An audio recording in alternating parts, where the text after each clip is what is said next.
What is up, my beautiful gemstones? Welcome back to my channel, and if you're new here, just welcome. My name is Gemma Jade, but today we are going to be discussing curious cases of famous families.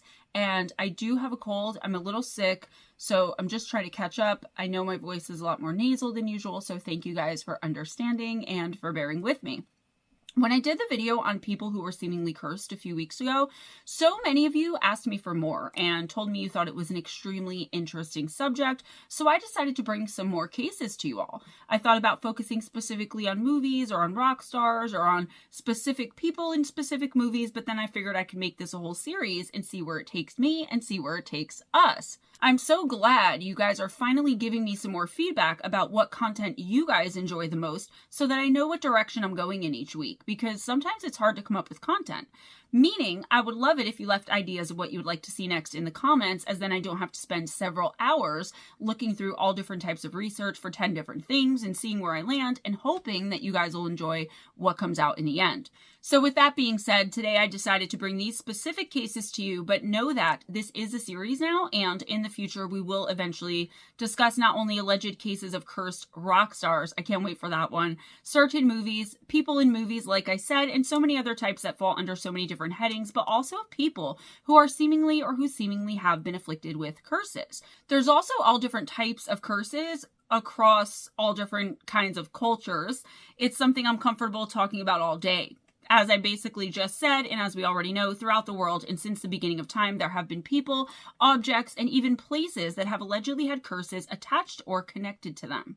But is it possible for a whole family to have been cursed, having managed to pull to and within it some dark and sinister force throughout the course of generations?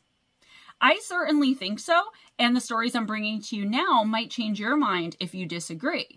Would that mysterious force then have the ability to seep throughout and spread within that family like some sort of dangerous and deadly infectious disease, continuing to do so from one generation to the next in a seemingly endless cycle of destruction and even sometimes death? Well, there have been families who seem to fall under this category throughout history, but as we go through these cases, guys, please understand that we only know about these ones because of the fame or the infamy of the family or a few people in it, and things like this definitely are not limited to those who are in the public eye and subject to its spotlight. I don't say that to scare you, but just really to warn you. Now, as I've said in past videos, in private conversations, and plenty of times throughout many live streams, I believe that the effort and work it would take to curse someone, at least for me, wouldn't even be worth the energy and time, the effort, the basic care, the basic upkeep it would take to do it to someone. However, I'm not skilled in the art of cursing people. I've purposely avoided learning almost anything about it because I don't want to know what that kind of power feels like. But there are groups out there and individuals as well whose job it is to upkeep curses. I know it sounds ridiculous, but trust me, I wouldn't tell you guys a lie about it. Sometimes just placing a really well-timed and efficiently destructive generational curse on one person will have the desired effect of moving through the family and across generations with ease long after anyone involved with the initial and original curse is long gone. These families we are talking about here today seemingly were stalked by some ominous power beyond what most people are able to comprehend or understand. As usual, I would just like to say I mean no harm or disrespect toward anyone who's related to, connected, or associated to the families we talk about today. And if it makes you feel better, I mean, if you're going to be offended by this, then just tell yourself it's for entertainment purposes only. I mean no harm. I'm only trying to present information. Now, without anything else, let's jump right in. One of the oldest cases of an allegedly cursed family that was somewhat documented that I could find so far was that of the Wadyars of the Mysore Kingdom of India. In the early 1600s, a man named Raja Wadyar, who was the 9th ruler of the Wadyar dynasty, apparently found himself on the wrong side of the crosshairs of a woman named Alama. Alama was the wife of King Tirumala, and guys, bear with me, and he ruled a rival empire which was called the Vijayanagar Empire. Wadyar's forces routed Tirumala army at Srirangapatna. And because of that, Wadyar took power over that empire, and the defeated couple, Alama and King T, as I will be referring to him from here on out, took some of the precious and priceless jewels they owned and clothes on their backs and nothing else to a nearby town called Talakadu. Now, that didn't seem to be good enough for Wadiyar, and after he defeated and overthrew them, he sent his best men to relentlessly pursue them, and that's what's said to have led Alama Lama invoking a 3-tier curse against not only the victors, their entire clan, and once she completed the ritual, in doing so, she unalived herself by jumping headfirst into the nearby Kaveri River. I just want to say that I think the unaliving itself was a part of the curse necessary for her to ensure it would be strong enough to ruthlessly pursue Wadiyar and everyone under him for generations to come, just as he had made his clan relentlessly pursue she and her husband. The specific curse isn't known and has been lost to history, but most historians and people who study these things believe that she wanted to cause the surrounding areas of the empire to become desert wastelands, for the village of Malanji to be plagued by seemingly ceaseless whirlpools, and for the Wadiyars to never be able to produce an heir to the throne. So that's some pretty serious stuff. Eventually, Raja did learn about the curse that had allegedly been placed upon him and his family, and he did something surprising, at least in my opinion. He immediately had a statue erected in the middle of the most prosperous village in Alama Lama's honor, and he did that with the hopes it would appease her angry spirit. It did little good, though, because if you look at that area today, in more modern times, the area she placed the desert hopes upon in the curse has become just that, a wasteland barren, and where it would be nearly impossible for anyone to live, let alone for them to thrive. The village of Malagi is indeed known for its spontaneous and ceaseless whirlpools near a certain part of the river. Now, to be clear, when this curse was placed upon those people in that land, none of this was happening already, and in fact, the desert area was a thriving and lushly green metropolis area, basically, and there were no whirlpools in that particular area at all. In addition to all of that, the Wadiyars have only been able to produce a healthy male heir every other generation for the last 400 years, which obviously makes someone taking over the throne tricky. And if you think about it, if this was all done in the 1600s, it's about 400 years worth of time. The title has to go to the closest living and healthy male heir at the time the throne is needing a new king. One historian, whose name is Dr. A. Virappa, talked about this and the relation it all has to the supposed curse by saying, quote, "If we take scientific view, there is no scope for a curse, but if you observe the Wadiyar family tree, 6 rulers since the 17th century have been adopted sons, meaning nephews. The Wadiyars too acknowledge it as fact," end quote. So even the Wadiyars now believe that there was a curse placed on the family and the empire, and that they're all victims to it. So there's also a very old curse that's still said to be hanging over the ruling royal family of Monaco. It supposedly started in the 13th century when Prince Renoir I sexually assaulted a witch, and as retaliation, she placed a curse over the entire family for generations to come, proclaiming that none of them would ever find happiness in marriage. So I couldn't find much historical information about how this curse affected people in the family throughout generations, but I did come across something interesting regarding the lovely and beautiful Grace Kelly and how she ended up being intertwined in all of this. Well, at least her family seemingly has. Grace married Prince Renoir III, and in 1982, when she was just 52 years old, Princess Grace of Monaco was killed in a car crash. Her daughter Stephanie was in the car with her at the time and survived, but many people speculated that she had been the one driving, meaning Princess Stephanie, that she was the one driving the car when her mother died. I don't know if that's true or not, and it's never come out that she actually was the one driving the car, but what I do know is that Stephanie seems to have gotten the brunt of the curse, at least as far as the most recent history, as ever since the crash she's been plagued with failed marriages and a seemingly doomed career as a fashion designer and model. Was it all because of the curse? I honestly don't know here, guys, and it's hard to tell without more information about things that may have been due to the curse being known throughout the years from when it was said to have been placed until Stephanie seemingly inherited it, and I just couldn't find anything. And it seems like this only came up really because Grace Kelly was involved, because I couldn't find anything from Prince Renoir I through till when Prince Renoir III married Grace Kelly. Like, there was no history, as at least as far as the curse was concerned, in between those centuries. I think that's probably because it's more interesting for some people to read things that have been overly sensationalized, and once they hear that Grace Kelly's involved, they don't care much about anything else, including documented facts and historical sources, which is what I try to base my information on, which is what I use to write these scripts out. I will say it's possible, at least, and I'll leave it at that until I can at least find some more information on it. Princess Stephanie has been the subject of many scandals in Monaco. She's had several failed marriages and 3 children out of wedlock. Her marriages include nuptials with her bodyguard, a circus acrobat, and an elephant trainer, just to name a few. And honestly, in my opinion, that makes it sound all the more ridiculous, but facts are facts. Now, there's also Stephanie's sister and Grace's other daughter, Princess Caroline, who suffered a divorce from her first husband and was widowed from her second marriage when her then husband, Stephen Casaraki, died in a speedboat accident. Her third marriage to Prince Ernst August of Hanover has been purportedly dotted with tons of problems too.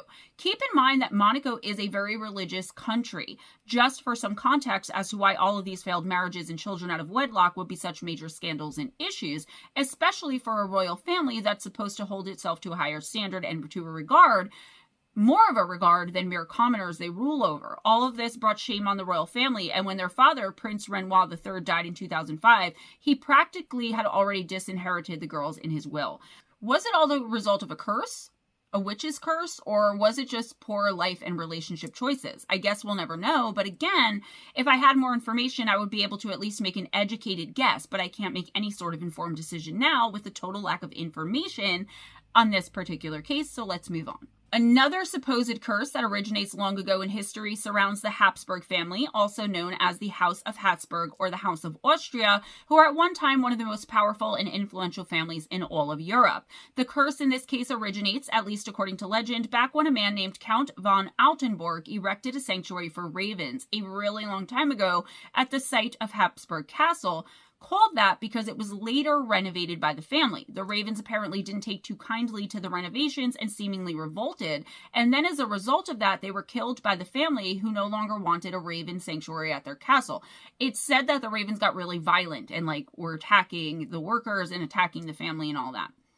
It's said that they had come under the curse of a supernatural raven spirit known as Turnfalken, who not only cursed but haunted them ever since. It's said that every single time someone in that family dies, or when any other sort of real tragedy happens to befall them, ravens congregate at the scene and gleefully dance, caw, and flap their wings.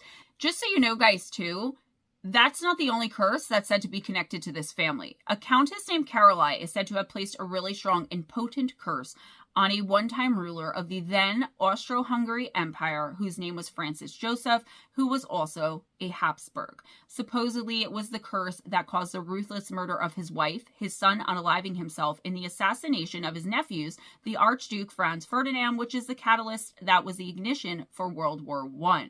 Many other family members throughout the course of generations went insane or met with very bizarre freak accidents and deaths, and whether or not this was all the result of the Countess's curse, it definitely struck me as kind of spooky nonetheless. And when you really think about it and get into the grit of things, it is kind of creepy. The Guinness family is another one that's said to have been plagued by a nefarious and especially dark curse. This family is most well known, as the name is surely recognized, because of Patriarch Arthur Guinness, who was born in Kildare, Ireland in 1725. He would go on to make the famous and delicious Guinness beer most of us know and love even today, and that beer is what made him and his whole family's dynasty deliciously wealthy. When they got married in 1761, Arthur and his wife went to work so they could have 21 kids by choice. They managed to succeed in that, but 11 of those 21 didn't live long past their childhood, after which one of his grandchildren became a hopeless alcoholic. 2 other grandchildren went so insane and suffered such severe mental defects that they were institutionalized in asylums for pretty much all of their lives. Let's be honest here. It is a little surprising to me that only one person in the entire family is said to have become a raging and so-called hopeless alcoholic, especially back in the 1700s when you owned a company like Guinness Beer. Aside from all of that, there were also many freak accidents that befell members of the Guinness family too. After World War II, a Guinness descendant whose name was Lord Moynier was killed by terrorists, and another descendant was killed in battle just before the war ended. I'm not sure if I would classify people being killed during a war as something to do with the curse, but again, there's not enough information because there's no word on what the curse was, where it came from, when, or more importantly, in my opinion, who placed it on whom and why. Another family member fell and hit her head in the bathtub and drowned, while in 1966, yet another family member named Patrick Brown ran a red light and was killed after being struck by a truck because of it. The family was absolutely overwhelmed with people taking their own lives, having severe mental illnesses, and losing vast fortunes and large sums of money easily, and with nothing to show for it. I don't know, guys. This one seems like it could just be that the family's so big and there's so many documented and known generations of them because of the beer that it's just easier to see various tragedies playing out because of the interest. And honestly, I have a giant family. And in my opinion, should one of us become famous one day down the line, if anyone looks at our history, they'll find severe addiction to drugs, alcoholism, murderers, affairs, domestic violence situations, hostage situations, kidnappings, paternity issues, etc., etc., etc. But not because we're cursed, simply because there's so many of us. Maybe there is some kind of curse generational in my family. But what I'm saying is, like, on either side you look, whether it be my mom's side or my dad's side, there's bound to be things like this in any family. It's just that we're not all in the public spotlight, so our histories and the histories of our families throughout generations are not being publicly recorded. Does that make sense? You guys get what I'm saying about the Guinness family? I guess I just wish there was some information as to where the curse allegedly came from, on whom it was placed, and things like that. That's not the end of this family, though, and in 1970, a man related to the family named John Guinness got into a car accident that severely injured one son and killed another, and then a Dennis Guinness died under so-called mysterious circumstances. Again, no further explanation. In 1978, Henrietta Guinness jumped to her death off a bridge at Spoleto in Umbria, Italy. In the coming years, many Guinness family members and descendants would die of drug overdoses, including Paul Channon's daughter, Olivia, Robert Hesketh, and Count Gottfried, who, by the way, were all named as though we should know who they were or something. I had no idea. I know Paul Channon is a Conservative MP or Member of Parliament for South and West in Ireland, but only because I looked it up. I looked up the other two. So Robert Hesketh is an English MP and High Sheriff. I guess if this is all to be believed, they're all somehow related, and all somehow related to the Guinness family who started making the beer in the 1700s, related to Albert Guinness, that is. So, one more odd thing I found that's being attributed to some unnamed and seemingly random curse over this family is a prized racehorse that was allegedly kidnapped by members of the IRA and disappeared without a trace. Allegedly. Look, guys, I don't know if they were cursed, but I definitely don't believe in luck. I do believe something supernatural and beyond the realm of our human understanding plagued this family, but it could have nothing or everything to do with them being cursed. It could be literally anything. One of the most well-known allegedly cursed families, at least here in the United States, and the family who I first thought of when this subject came to my mind, are the Kennedys. So, since at least the 1940s, the family has been beset by numerous woes, tons of misfortune, and strange and unfortunate, sometimes untimely deaths. In 1944, Joseph P. Kennedy Jr. was killed in World War II when his plane went down over East Suffolk, England. And in 1948, a separate plane crash claimed the life of his daughter, Kathleen Cavendish, whose title was Marchioness of Harvington. The parents of his daughter-in-law, Ethel Kennedy, would also die in a plane crash in 1955 in Union City, Oklahoma. Plane crashes would definitely plague this family unlike any other I've ever come across, and well into the future, claiming the lives of many Kennedys for years to come. United States Senator Edward M. Kennedy, better known as Ted, was also in a plane crash that not only left him seriously injured, but that also killed one of his aides and the pilot of that plane. Former objectively beloved President John F. Kennedy's son, John F. Kennedy Jr., was killed in a plane crash along with his wife and sister-in-law in 1999 off the coast of Martha's Vineyard. It's definitely not just plane crashes that haunt this family, though, and not by a long shot. The list of tragedies in this family is definitely a long one. In 1956, Jackie Kennedy, so President JFK's wife, gave birth to a stillborn baby, and in 1963, another child would die just days after coming into the world. Of course, John F. Kennedy himself was the victim of extreme tragedy when he was assassinated on November 22, 1963, and his younger brother, who had also taken on the role of father figure to his children, mainly JFK Jr., was also assassinated in 1968 in Los Angeles while he was running for political office. In 1969, after Ted Kennedy narrowly escaped death in that near-fatal and almost crippling plane crash I mentioned, he drove off of a bridge in Chippewa Island, and his passenger, Mary Jo Kopechne, she passed away, but this would once again see him narrowly escaping death's grip. The so-called Kennedy curse would continue right up to the 1970s and beyond. In 1973, Joseph P. Kennedy II was in a near-fatal car accident that he would survive relatively unscathed from, but that would leave his passenger, Pam Kelly, horribly injured and paralyzed. Robert Kennedy's widow, Ethel Skakel Kennedy, had a nephew named Michael Skakel who attacked and killed a 15-year-old girl named Martha Moxley using a golf club, of all things. That happened in 1975, and in 1984, Michael's son David Kennedy would be found dead in a hotel room in Palm Beach, Florida, after overdosing during what was called, quote, an epic cocaine binge, end quote. Yeah, epic indeed, guy. Robert Kennedy's other son, Michael Lemoynier Kennedy, was killed in a skiing accident in Aspen, Colorado on December 31st, 1997. And in 2005, JFK's sister, Rosemary, died after being institutionalized for mental illness. And that was mainly because she had been brain damaged by a lobotomy performed on her in one of those mental institutions back in the 1960s. Robert Kennedy Jr.'s estranged wife, Mary Richardson Kennedy, unalived herself by hanging in her home in Bedford, New York in 2012. So, of course, with all of this tragedy attached to one family, and I didn't even talk about all of it, I just gave you guys the highlights, so to speak, there's rumors about a curse attached to the Kennedy family and name, obviously. Now, I would normally say, like with the Guinness family, that it more than likely is just that the family is well known and very large, but I don't think so with this family. Before I talk about the rumored curse and how it allegedly came about, I would like to say that I believe no one comes into this much generational power and wealth, not so incredibly enduring as the Kennedys, without at least one person, someone, down that long line of lineage dealing with something dark in order to gain it all. I'm sorry, but you are going to be hard-pressed to convince me that someone didn't deal with some kind of dark force at some point along the Kennedy line.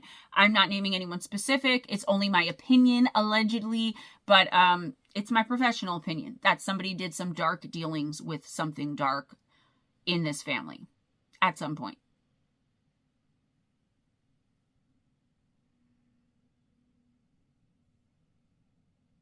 That was really weird. Did you guys see that?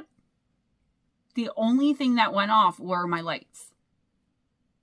So anyway, guys, yeah, that's just my opinion. Definitely not fact. I have no idea who it could have been, whether it was one person or several, who dealt with whatever darkness helped them achieve all of this, etc. Let's briefly discuss what most people say when they talk about the Kennedy curse. One tale is that JFK's great-grandfather Thomas Fitzgerald found a mysterious chest of gold coins in Ireland in 1872. It's alleged that what he actually found was abandoned, discarded, or possibly hidden cursed treasure that had already been responsible for the destruction of several villages, and that's why it was buried or hidden how it was in the first place. It's said that those cursed coins are what he came to the United States with and started his empire/dynasty with. Another tale is that Thomas Fitzgerald's son, JFK's father, had once told a rabbi to stop praying while they were aboard a passenger ship and that the rabbi cursed him for it. There's yet another rumor that he was cursed by an entire Jewish village for dealing weapons to those German soldiers whose name starts with an N and has a Z in them. Like I said, whether it exists or not, I don't know, but I believe it isn't so much a curse as it's a deal someone made a long time ago that has just been collecting upon ever since and in accordance with that deal. But just my humble opinion, and as always, take it or leave it. So there's something related to the Kennedy curse that seems to have followed JFK's widow, Jackie Kennedy Onassis. It's said to have been carried from the Kennedy family to her new family when she married Greek shipping tycoon Aristotle Onassis in 1968. I love the name Aristotle. Upon marrying into the Kennedy family, it seems the Onassis name became the new focus of the dark, evil, and so sinister forces that tried to take down the Kennedy dynasty. It's said to have begun with the death of Aristotle's son Alexander, who died in a plane crash in 1973. This tragedy drove Alexander's mother, so that would be Aristotle's first wife, Athenia Mary Livanos, to unalive herself the very next year in 1974. A year after that, Aristotle died of respiratory failure, and in 1988, his sister Christina died of a heart attack. On top of all of that tragedy, there was a simultaneous steady decline of the Onassis name and the empire that Aristotle and his ancestors had worked so hard, or so it's said, to build. What was left of it went to the only surviving Onassis family member in the end, and that was Christina's daughter, whose name was also Athenia. And she's since lived in obscurity as a recluse somewhere in Brazil. Let's talk about another famous and powerful American family that many people believe were the subject of a curse, and that's the Rockefellers. Headed by oil tycoon and industrialist John D. Rockefeller, in 1951, John lost his great-niece when she took her own life after unaliving her two children in a murder/suicide situation. Then his grandson Michael went into the jungles of New Guinea and disappeared off the face of the earth without a trace of him being left behind. I plan on covering that in a separate video. Michael's uncle was then killed in a car crash, and then his father, Nelson Rockefeller, died in his home. Nelson's death caused a scandal at the time because he was the governor of New York at the time, and he had been with a very young woman when he died, and that woman was not his wife. John D. Rockefeller's great-grandson died in a plane crash in 2014, and the list goes on and on and on. People die.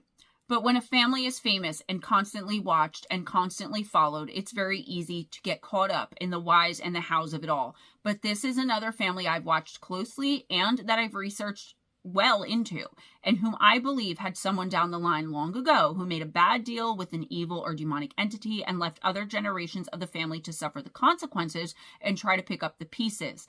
We talked about the curse of Bruce Lee and the male heirs in his family in the last video, and I think next time we'll discuss either movie curses or rock stars. You guys let me know what you want to hear about, and also any other topics or subjects you want me to cover in these videos. I'm not done yet, though, and before we end, let's briefly discuss the alleged curse on Ernest Hemingway's family. One of, if not the main manifestation of this alleged curse is the inordinately large number of people who've taken their own lives in the Hemingway family. Hemingway's father, Clarence, unalived himself in 1928, and in 1966, his sister, Ursula Hemingway Jepson, overdosed herself purposely on pills. His younger brother, whose name was Leicester, ended his life with a gunshot in 1982, and as many of you probably know, Ernest Hemingway himself took his own life in 1961.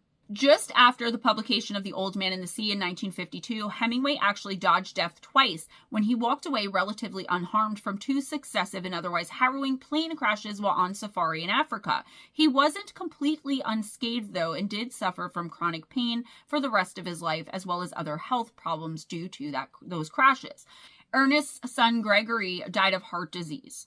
He was trans, which back then was a hell of a sinister scandal, and his daughter-in-law Byra died of cancer in 1988. Margot Hemingway, who was his granddaughter, Byra's daughter, was an actress and supermodel who had been plagued with depression her whole life, only to die young of a probably purposeful overdose in 1996.